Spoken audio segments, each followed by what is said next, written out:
નમસ્કાર, આપ જોઈ રહ્યા છો ઇન્ડિયા ન્યૂઝ ગુજરાતનું ખાસ બુલેટિન આપણું સુરત અને હું છું આપની સાથે હિના। સમાચારની શરૂઆત કરતા પહેલા એક નજર કરીશું આજની હેડલાઇન્સ પર। દીકરીએ મંચ પરથી કહ્યું ખુદકુશી કરવાના વિચારો આવે, ભૂલ એકવાર થાય ને રોજ સાંભળવું પડે તો કેવા વિચાર આવે। દીકરીના જવાબથી સૌ કોઈ રડી પડ્યા।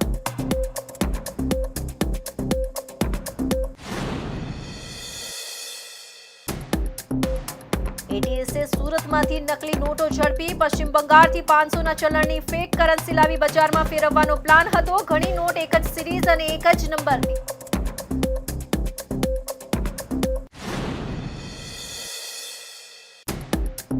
પત્ની અને 7 દીકરીનું હૈયાફાટ રુદન। પાંડેસરામાં આશાપુરી ખાડી બ્રિજ પાસેથી યુવકનો લટકતો મૃતદેહ મળ્યો। આત્મહત્યા કે હત્યાને લઈ રહસ્ય સર્જાયું।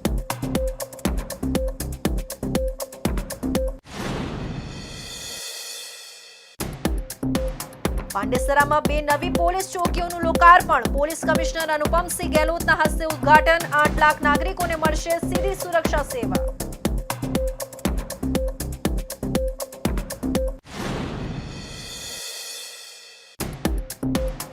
અને પૂણામાં પ્લોટ અદલા બદલીનો મામલો। વિજય પાનસેરિયાની તપાસની માંગ। મૂલ્યવાન જમીન ખાનગી હાથે ગઈ, જવાબદાર અધિકારીઓ સામે કાર્યવાહીની માંગ।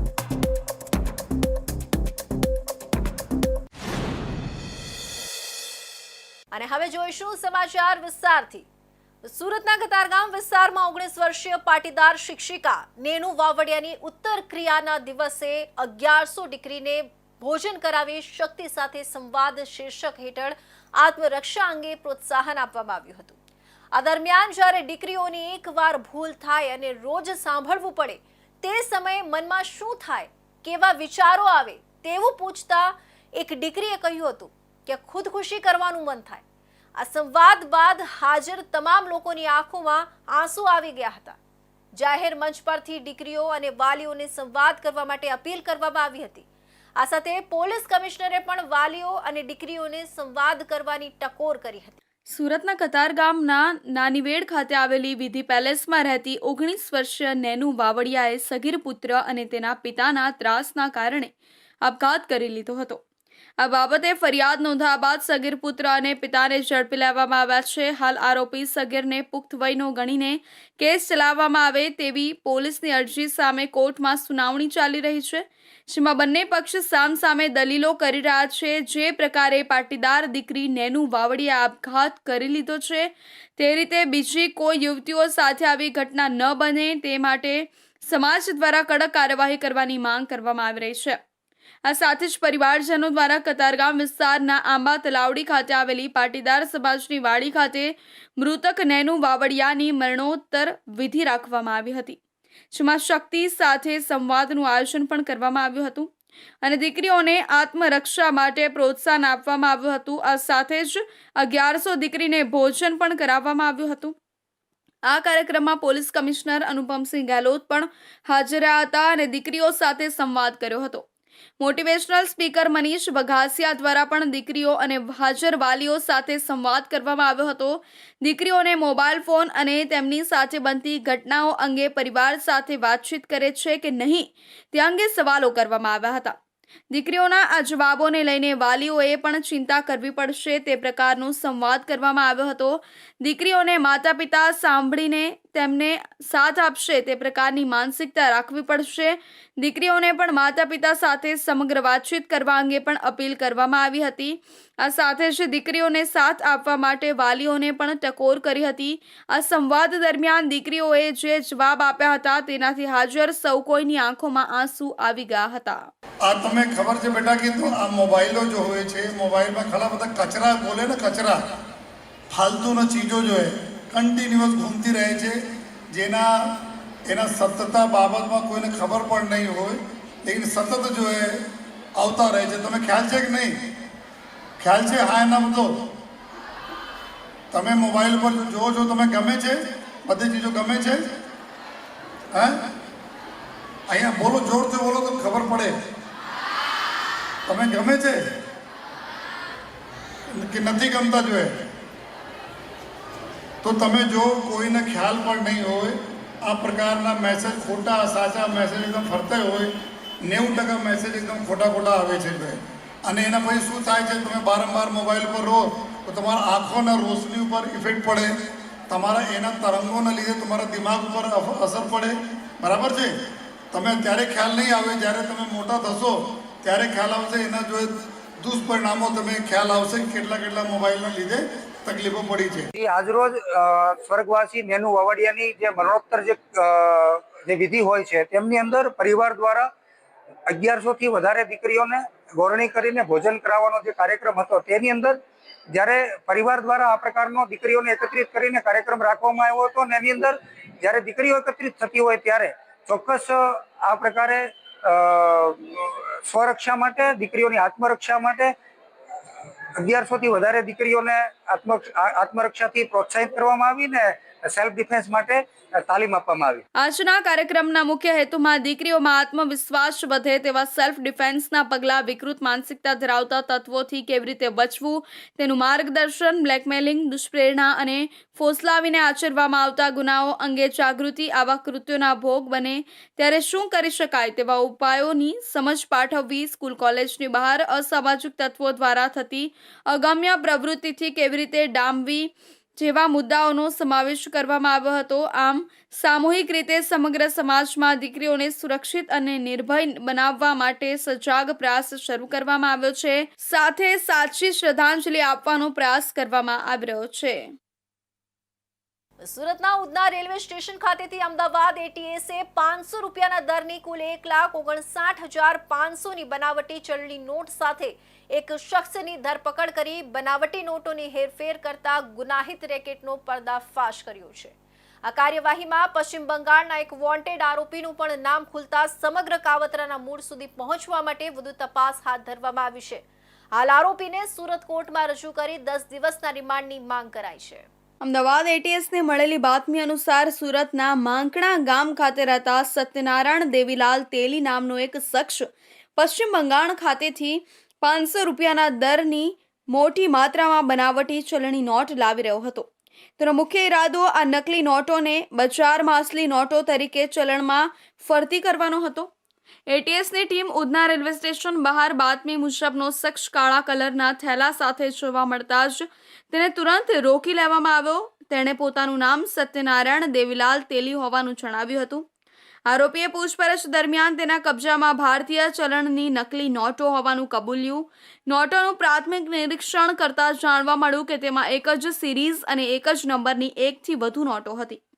મળી આવેલી તમામ નોટોને વિગતવાર પરીક્ષણ અર્થે directorate of forensic science Gandhinagar ખાતે મોકલી આપવામાં આવશે. આરોપીની વધુ પૂછપરછ હાથ ધરાતા તેણે જણાવ્યું કે પોતે આ નકલી ચલણી નોટો તાહિર ઉર્ફે કાલી રૈજુદ્દીન શેખ પાસેથી ખરીદી હતી. તેણે તાહિર ઉર્ફે કાલીને 59,000 અસલી ચલણી નોટો આપી હતી અને તેના બદલામાં 1,59,500ની નકલી ચલણી નોટો મેળવી હતી. આરોપીએ એ પણ જણાવ્યું કે આ નકલી ચલણી નોટો તે બજારમાં ટુકડે ટુકડે સરસામાનની ખરીદી કરીને ચલણમાં ફરતી કરવાનો હતો. એટીએસ દ્વારા સત્યનારાયણના 10 દિવસના રિમાન્ડની માંગણી કરવામાં આવી હતી, પરંતુ કોર્ટે 1 દિવસના રિमांड मंजूर करी है. एटीएस की टीम को एक बातमी हकीकत मिली थी कि यहाँ पे जो एक एक्यूज है सत्यनारायण देवीलाल तेली, वो भी पश्चिम बंगाल से भारत की जो डुप्लीकेट नोट है वो लेके ये उधना रेलवे स्टेशन पर आने वाला है. इस हिसाब से पुलिस ने अपने हिसाब से जो कॉर्डन करके उसको अरेस्ट किया और उसके पास से 1,59,000 की भारत की डुप्लीकेट नोट जो थी वो मिला है करेंसी, और आगे तपास करनी थी. इस हिसाब से कोर्ट में पुलिस कस्टडी की मांग की थी. टोटल पुलिस कस्टडी की मांग तो 10 दिनों की थी, लेकिन उस हिसाब से जो भी मुद्दे थे इसमें एक मुद्दा गंभीर था कि जो भी ये जो ओरिजिनल पैसे लिए पश्चिम बंगाल के जो आरोपी को दिए वो जो पैसों का कोई टेररिस्ट एक्टिविटी में कि ऐसी कुछ जगह पर इस्तेमाल हुआ कि नहीं, वो देखने के लिए पुलिस को 1 दिन का समय कोर्ट द्वारा दिया गया है. આ કેસમાં મુખ્ય તપાસનો મુદ્દો એ હતો કે શું આ નકલી નોટનો ઉપયોગ ટેરરિસ્ટ ફંડિંગ તરીકે થયો છે કે નહીં, અથવા કોઈ અન્ય ગેરકાયદેસર પ્રવૃત્તિમાં તેનો ઉપયોગ થયો છે. સુરતના પાંડેસરા વિસ્તારમાં આશાપુરી ખાડી બ્રિજ પાસેથી સંતોષ રાવ નામના વ્યક્તિનો શંકાસ્પદ હાલતમાં લટકતો મૃતદેહ મળી આવતા ચકચાર મચી ગઈ છે. આ ઘટનાને પગલે પાંડેસરા પોલીસ અને ફાયર વિભાગ તાત્કાલિક ઘટના સ્થળે પહોંચ્યા હતા. હાલ તો મૃતદેહને બહાર કાઢીને પોસ્ટમોર્ટમ અર્થે સિવિલ હોસ્પિટલ ખસેડવામાં આવ્યો છે. પોસ્ટમોર્ટમ રિપોર્ટ બાદ મોતનું સાચું કારણ સામે આવશે. જો કે આ મામલે હાલ આત્મહત્યા કે હત્યાને લઈ રહસ્ય સર્જાયું છે. પાંડેસરા વિસ્તારમાં આશાપુરી ખાડી બ્રિજ પરથી લટકતી હાલતમાં મૃતદેહ દેખાતા સ્થાનિકોએ પોલીસને જાણ કરી હતી. પાંડેસરા પોલીસે ઘટનાસ્થળે પહોંચી તપાસ હાથ ધરી હતી અને મૃતદેહને બહાર કાઢવા માટે ફાયર વિભાગની મદદ માંગી હતી. ફાયર વિભાગ દ્વારા મૃતદેહને સુરક્ષિત રીતે બહાર કાઢવામાં આવ્યો હતો અને ત્યારબાદ તેને પોસ્ટમોર્ટમ માટે સિવિલ હોસ્પિટલ ખસેડવામાં આવ્યો છે.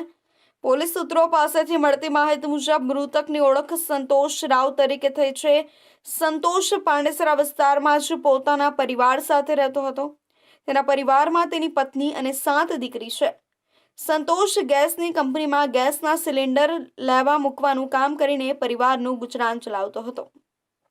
હાલ મૃત્યુનું કારણ સ્પષ્ટ નથી. આ હત્યા છે કે આત્મહત્યા તે અંગે રહસ્ય સર્જાયું છે. પોસ્ટમોર્ટમ રિપોર્ટ આવ્યા બાદ જ મોતનું સાચું કારણ જાણી શકાશે. પાંડેસરા પોલીસ આ મામલે વધુ તપાસ કરી રહી છે અને તમામ પાસાઓને ધ્યાનમાં રાખીને ઊંડાણપૂર્વક તપાસ હાથ ધરી છે. મૃતક સંતોષના સંબંધી મુન્ના કુમારે જણાવ્યું હતું કે મૃતકનું નામ સંતોષ રાવ છે. સંતોષના સાથી મિત્રોએ તેને દારૂ પીવડાવ્યો હતો અને તેની પાસે રહેલા રૂપિયા પણ લઈ લીધા હતા, જેથી રસ્તા પર આવી ગયો હતો. છેલ્લા 5 દિવસથી તેની પત્ની સાથે ઝઘડાઓ પણ થતા હતા, તેથી તેને દારૂ પીને ફાંસી લગાવી લીધી છે. પગારના રૂપિયાને લઈને પત્ની સાથે ઝઘડો પણ થયો હતો. સુરત મહાનગરપાલિકા કંટ્રોલ રૂમ તરફથી અમને જે કોલ આપવામાં આવ્યો એ કોલનો અમારે તરત જ ઇન ધ સ્પોટ ગાડી લઈને આવી ગયા. તો થોડુંક અહીંયા ટ્રાફિક લાગ્યું. આવીને અમે ઘટના સ્થળનું નિરીક્ષણ કરીને લાશને અમે તરત જ બહાર કાઢી લીધી છે ને પાંડેસરા પોલીસ સ્ટેશનને હેન્ડ ઓવર કરી દીધી છે. અમુક ગામ એક્ઝેક્ટ તો બહુ ખબર નહીં હોય, 7 ફૂટ જેવું હોય. પાયા દ્વારા જે લટકેલી હતી એ દોરીથી અમે બહાર કાઢી લીધી છે ને સહી સલામત પાંડેસરા પોલીસ સ્ટેશનને હેન્ડ ઓવર કરેલી છે. આ ફાયરની ગાડી ખાલી મજૂરાની જ આવેલી છે, બીજી ગાડી નથી મંગાવી. संतोष राव में क्या हुआ था? उनके साथ में यही हुआ कि दारू पी के मर गए और क्या, साथ वाले दोस्त लोगों को पिलाया खिलाया, पैसा भी ले लिया और रास्ते पे आ गया तो अंतिम में क्या करेगा, रास्ते में फांसी लगाना पड़ेगा. बीवी से झगड़ा हो रहा है 5 दिन से.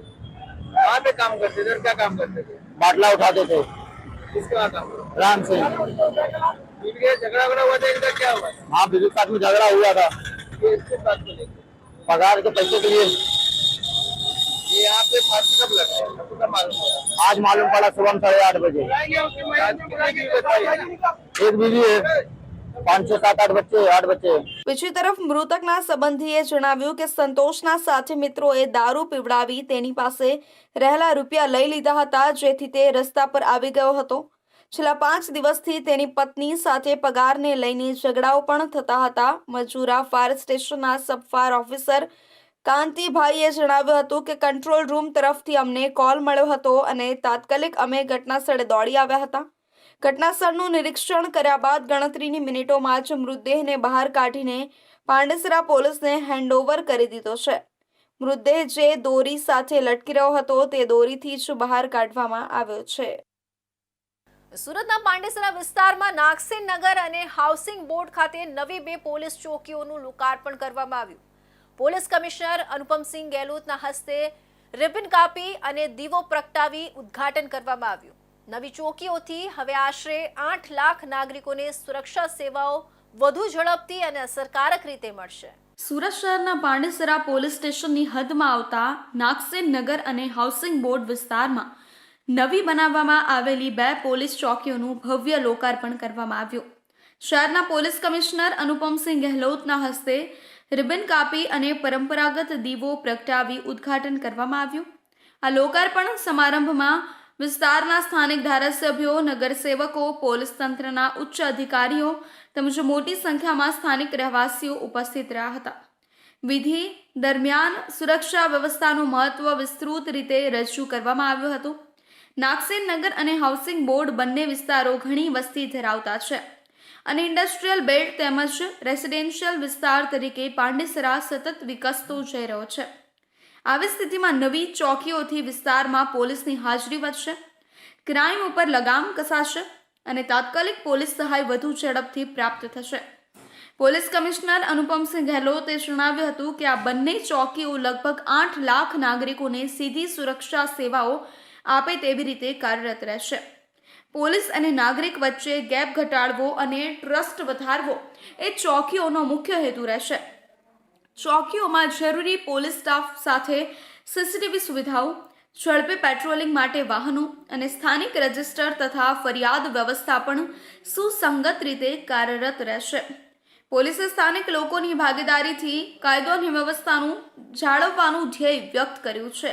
આજે પાંડેસરા પોલીસ સ્ટેશન વિસ્તારમાં આવતા બે બહુ અગત્યના વિસ્તાર જેના અમારા માનનીય ધારાસભ્ય શ્રી મનુભાઈ પટેલ સાહેબ ઉધનાના એમએલએ સાહેબના બી ઘણા દિવસોથી એક પ્રજાના એક ડિમાન્ડના ધ્યાનમાં રાખીને અને ખરેખર જો આ વિસ્તારમાં ચોકીના પોલીસના ચોકીની બહુ જરૂરિયાત હતી એના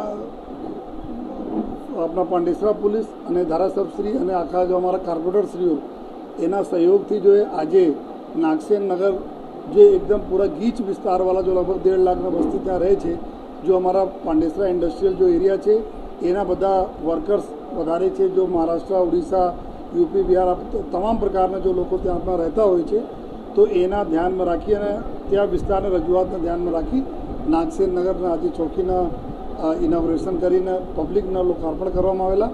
અને સાથોસાથ જો ગુજરાત હાઉસિંગ બોર્ડ આ વિસ્તારમાં છે ત્યાંને બી ચોકીના જો જ્યાં બધા અમે લોકો છીએ, આ બે એવા વિસ્તારો હતા જે ઘણા દિવસોથી આ ડિમાન્ડ હતી, તો એના ધારાસભ્યશ્રીના જો રજૂઆત હતી એના ધ્યાનમાં રાખીને જો આ બંને ચોકીઓનો આજે જો એ લોકાર્પણ કરવામાં આવેલા છે. લોકાર્પણ કાર્યક્રમના અંતે પોલીસ કમિશનર તથા ઉપસ્થિત આગેવાનો દ્વારા સ્થાનિક નાગરિકોને ખાતરી આપવામાં આવી કે સુરક્ષા, શાંતિ અને સમર્પિત સેવા માટે પોલીસ તંત્ર સંપૂર્ણ રીતે સજ્જ છે અને લોકોના સહકારથી આ વિસ્તાર વધુ સુરક્ષિત બનશે. તો હવે સમય છે એક વિરામનો. મુદ્દાઓ છે દેશના, પેનલ પર થશે ચર્ચા, વાતમાં થશે સ્પષ્ટ સંવાદ. અમે લાવીએ છીએ તમારા પ્રશ્નોને મંચ પર.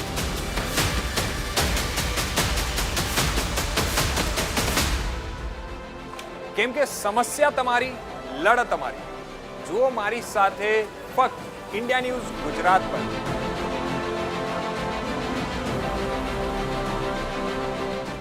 વિરામ બાદ ફરી આપ સૌનું સ્વાગત છે. પુણા ગામ ટીપી 60 પુણા FP 96 વાળી ખૂબ ગાજેલી જગ્યામાં નિયમોને નેવે મૂકીને પ્લોટ અદલા બદલી કરનાર જવાબદારો સામે તપાસ કરવા પૂર્વ કોર્પોરેટર વિજય પાનસરિયાની માંગ છે. વિજય પાનસરિયાએ શહેરી વિકાસ સચિવ M. થેન્નારસનને પત્ર લખી જવાબદાર અધિકારીઓ વિરુદ્ધ પગલાં લેવા માંગ કરી છે. વિજય પાનસરિયાનો વેધક પ્રશ્ન છે કે ખાનગી માલિક પાસેથી અદલા બદલી કરીને ખાનગી જમીન લેવાની જરૂરિયાત શા માટે પડી? સુરત ખાતેની ડ્રાફ્ટ ટીપી 60 પુણા હેઠળ ફાઇનલ પ્લોટ નંબર 96માં ગેરકાયદેસર રીતે પ્લોટની અદલા બદલી કરવામાં આવેલી છે. આ ગંભીર બાબતે પૂર્વ કોર્પોરેટર વિજય પાનસરિયાએ શહેરી વિકાસ સચિવ M. થેન્નારસનનું ધ્યાન દોરતા જણાવ્યું હતું કે ગુજરાત શહેરી યોજના અને શહેરી વિકાસ અધિનિયમ 1976ની જોગવાઈઓનું સ્પષ્ટ ઉલ્લંઘન છે. આ ફાઇનલ પ્લોટ અદલા બદલી કરીને ખાનગી માલિકને સુરત મહાનગરપાલિકાની કિંમતી જમીન આપીને ખાનગી માલિકને આર્થિક ફાયદો પહોંચાડવાનું કારસ્તાન કરેલું છે. વિજય પાનસરિયાએ આ ગેરરીતિના સંદર્ભમાં ખાનગી માલિક પાસેથી અદલા બદલી કરીને ખાનગી જમીન લેવાની જરૂરિયાત શા માટે પડે? ઉપરાંત 18 મીટર પર આવેલા મંજૂર ડ્રાફ્ટ ટીપી 60 અને ફાઇનલ પ્લોટ નંબર 96 વાળી મૂળ જગ્યાથી બીજી કિંમતી જગ્યા પર ફેરવવા કોના દ્વારા ભલામણ કે અભિપ્રાય કરવામાં આવ્યો અને સુરત મહાનગરપાલિકા દ્વારા આપેલા અભિપ્રાય કે પરામર્શ ધ્યાને શા માટે લેવામાં ન આવ્યો? આ બધા મુદ્દાઓ સામે શંકાની સોય તાકી હતી. વિજય પાનસરિયાએ શહેર વિકાસ સચિવને વિનંતી કરી હતી કે ડ્રાફ્ટ ટીપી 60 પુણા FP 96 વાળી જગ્યાના ગેરકાયદેસર અદલા બદલીના કૃત્યમાં સંડોવાયેલા અધિકારીઓએ નિયમોની અવગણના કરીને ખાનગી માલિકને અયોગ્ય લાભોની શક્યતા ઊભી કરી છે. આ ગેરકાયદેસર અદલા બદલીથી સ્થાનિક રહેવાસીઓ અને યોજનાના હિતધારકોના હક્કોનું ઉલ્લંઘન તેમજ પૂર્ણા વિસ્તારના આયોજિત વિકાસ પર નકારાત્મક અસર પડી શકે છે. હાલમાં સુરતમાં જમીન અદલા બદલીના મોટા ખેલ થઈ રહ્યા છે. આવો જ એક ખેલ પૂણાનું TP60 FP96 વાળી જગ્યામાં કુદાવીને સુરત મહાનગરપાલિકાની સોનાની લગડી જેવી જમીન ખાનગી માલિકને પધરાવવાનું કામ ચાલી રહ્યું છે. આમાં ગુજરાત સરકારના TPO દ્વારા આ ખેલ કરવામાં આવ્યો છે. આ ખેલ શા માટે કરવામાં આવ્યો? શા માટે સુરત મહાનગરપાલિકાને જમીનની જરૂર પડી? ખાનગી માલિકની જમીનની જરૂર શા માટે પડી? કોના અભિપ્રાયથી મળી? કોના અભિપ્રાયમાં આપવામાં આવ્યો? કયા રાજકારણી આની પાછળ ખેલ કર્યો? આ તમામ બાબતોનો પ્રશ્ન ઉઠાવી અને આમાં જે પણ જવાબદાર અધિકારી હોય કે કર્મચારી હોય એમની વિરુદ્ધ કાયદેસરની કાર્યવાહી થાય, યોગ્ય તપાસ થાય અને સુરત મહાનગરપાલિકાને કોઈ પણ પ્રકારનું આર્થિક નુકસાન ન થાય એ બાબતનો એક પત્ર લખી અને ગુજરાત સરકારના સચિવ શહેરી વિકાસ સચિવશ્રીને આ બાબતે યોગ્ય તપાસ કરી જવાબદારો સામે યોગ્ય પગલાં લેવાની માંગ કરી છે. આથી આ મામલે તાત્કાલિક અને નિષ્પક્ષ તપાસ હાથ ધરી જેમાં સંડોવાયેલા અધિકારીઓને વિરુદ્ધ કડક કાયદેસર કાર્યવાહી કરવામાં આવે તેવી માંગ પૂર્વ કોર્પોરેટર વિજય પાનસરિયા દ્વારા કરવામાં આવી હતી. સાથે સાથે આવા ગેરકૃત્યો ભવિષ્યમાં ન થાય તે માટે યોગ્ય નિવારક પગલાં લેવામાં આવે તેવી વિનંતી કરી હતી. આ પત્રની એક નકલ ચીફ ટાઉન પ્લાનર ગુજરાત અને સુરત મનપા કમિશનરને પણ મોકલવામાં આવી હતી. જેમ and jewellery export promotion council દ્વારા એક્સપોર્ટના ચોંકાવનારા ડેટા જાહેર કરવામાં આવતા ડાયમંડ ઉદ્યોગકાર સહિત ગોલ્ડ અને સિલ્વર જ્વેલરીના વેપારીઓની ચિંતામાં વધારો થયો છે. જ્વેલરી છેલ્લા 8 વર્ષની સરખામણીમાં વર્ષ 2025ના જૂન મહિનામાં નેચરલ ડાયમંડનું સૌથી ઓછું એક્સપોર્ટ નોંધાયું છે. જૂન 2025માં 6,692 કરોડ રૂપિયાના નેચરલ ડાયમંડ એક્સપોર્ટ થયા. વર્ષ 2024ની સરખામણીમાં એક્સપોર્ટમાં 22% ઘટાડો નોંધાયો છે. તે જ રીતે હીરા ઉદ્યોગ માટે 2025નો જૂન મહિનો પડકારજનક સાબિત થયો છે. જેમ and jewellery export promotion council દ્વારા જાહેર કરાયેલા આંકડાઓ પ્રમાણે જૂન 2025માં નેચરલ ડાયમંડની નિકાસ માત્ર 6,692 કરોડ રૂપિયા થઈ છે, જે ગયા વર્ષની સરખામણીમાં 22% ઘટી છે. જો જ્વેલરી સેક્ટરના જાણકારોનું માનીએ તો આ આંકડો કોરોના સમયમાં એટલે કે 2022ના જૂનમાં થયેલી 6,805 કરોડ રૂપિયાના એક્સપોર્ટથી પણ ઓછો છે. છેલ્લા 8 વર્ષના જૂન મહિનાની નિકાસ સાથે તુલના કરીએ તો આ વર્ષે સૌથી ઓછું નેચરલ ડાયમંડનું એક્સપોર્ટ નોંધાયું છે, જે એક ચિંતાનો વિષય છે. આ અંગે ડાયમંડ ઉદ્યોગકારે જણાવ્યું હતું કે જાહેર થયેલા આંકડા હીરા ઉદ્યોગ માટે ચિંતાજનક સંકેત છે. આમ તો ગોલ્ડની જ્વેલરીમાં આ યુદ્ધની સ્થિતિ સહિતના કારણોને લઈને મંદી છવાયેલી છે. આ મંદી છેલ્લા 3 વર્ષથી સતત યથાવત છે અને નેચરલ ડાયમંડના એક્સપોર્ટમાં સતત ઘટાડો નોંધાઈ રહ્યો છે. તેવામાં છેલ્લા 8 વર્ષમાં 2025ના જૂન મહિનામાં સૌથી ઓછું લેબગ્રોન ડાયમંડનું એક્સપોર્ટ નોંધાયું હોવાનું પણ જાણવા મળ્યું છે.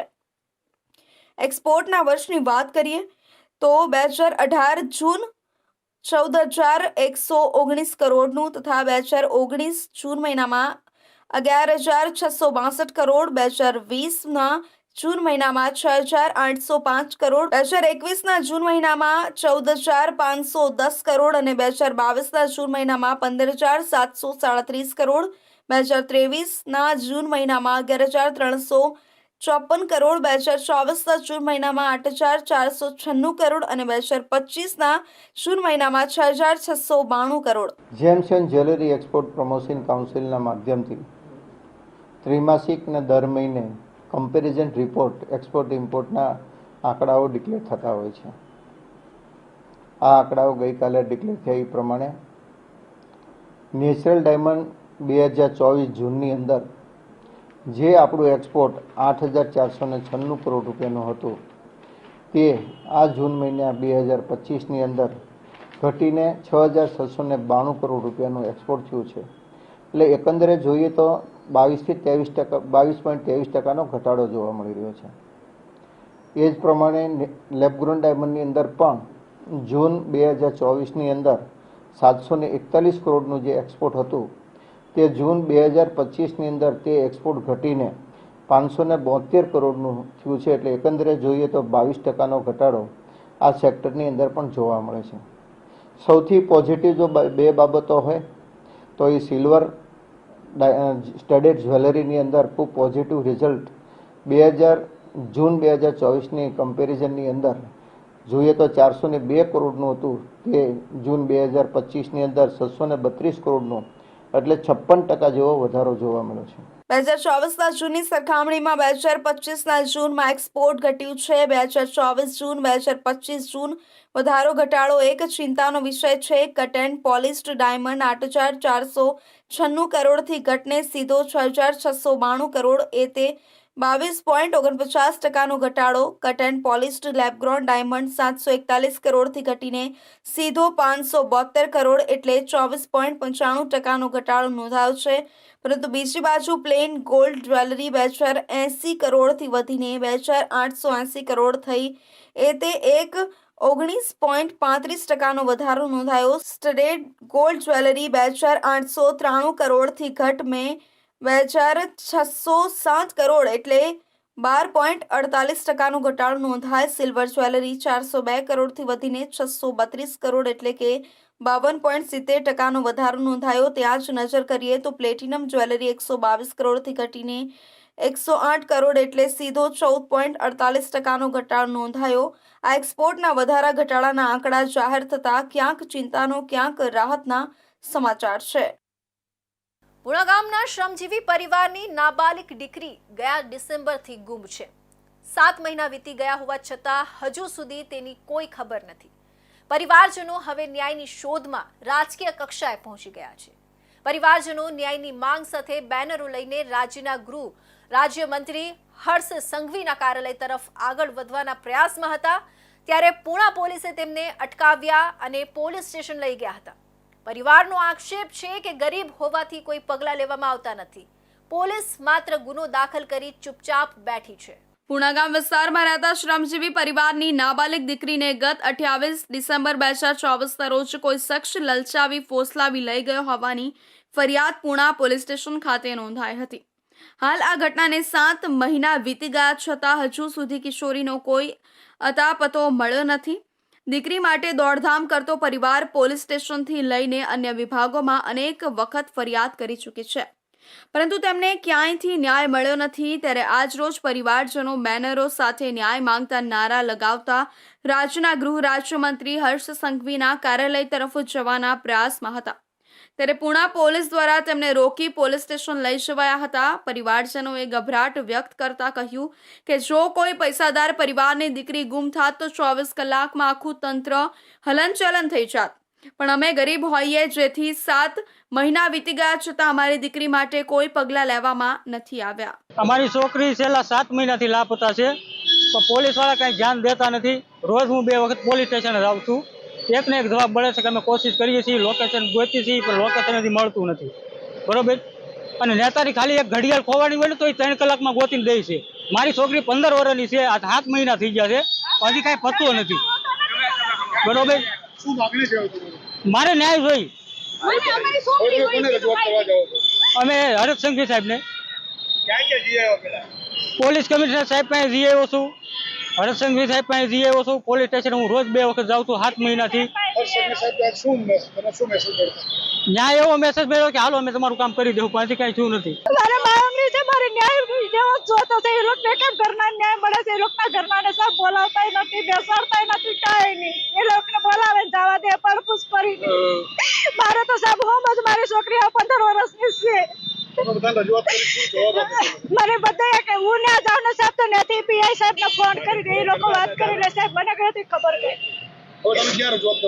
બધે સાહેબ પરપુર સાહેબ ને આ ગઈ. પછી આપણે CR પાટીલ છે એની પાસે પણ મેં ફોન કરાવડાવ્યો. પછી કમિશનર કચેરી સાહેબ પાસે ગઈ, DCB સાહેબ પાસે ગઈ, SCB સાહેબ પાસે ગઈ, બધા પાસે હું જઈ આવી છું. સામેવાળા બાબર છે, વાળંદ છે, લીખાડા ગામ છે, બધું દઈ દીધું છે મેં પોલીસ સ્ટેશન સાહેબ. કાર્યવાહી એમ જ કહે છે કે અમે ગોતીએ છીએ બેન, લોકેશન નથી મળતું. એવી રીતના એક જ વાત મને કરે છે સાહેબ. મને બીજો કાંઈ જવાબ સાહેબ મને મળ્યો નથી. મારી છોકરીને બાબરનો છોકરો લઈને વયો ગયો છે, એટલે મને સાહેબ એમ કહે છે હું તમને હાજર કરી દઈ, મળશે એટલે હાજર કરી દે. હજી હાજર નથી કરી મારી છોડીને. હું 7 મહિના ધક્કા ખાઉં છું પોલીસ સ્ટેશને, મને જવાબ ફરકો મળતો નથી. મને એમ કહે છે કે માસી લોકેશન મળશે એટલે તમને હું જવાબ મળે. હજી લોકેશન મળ્યું નથી એને સાહેબને. કેટલા મહિના થઈ ગયા? 7 મહિના થઈ ગયા ને. 7 મહિનામાં લોકેશન નથી સાહેબને મળ્યું. આ કેસમાં પોલીસે માત્ર ગુનો દાખલ કરીને ફાઇલ ખાલી રેકોર્ડમાં મૂક્યો હોવાનું પણ પરિવારજનો દ્વારા આક્ષેપ કરવામાં આવ્યો છે. હવે પરિવાર ન્યાય માટે ઊંચકાયેલા છે અને કિશોરીને સલામત શોધી કઢાય તેવી માંગ કરી છે. તો આ હતા ઇન્ડિયા ન્યૂઝ ગુજરાતનું ખાસ બુલેટિન. આપણું સુરતના મહત્વના સમાચારો. નવા સમાચાર સાથે ફરી મળીશું. ત્યાં સુધી જોતા રહેજો ઇન્ડિયા ન્યૂઝ ગુજરાત.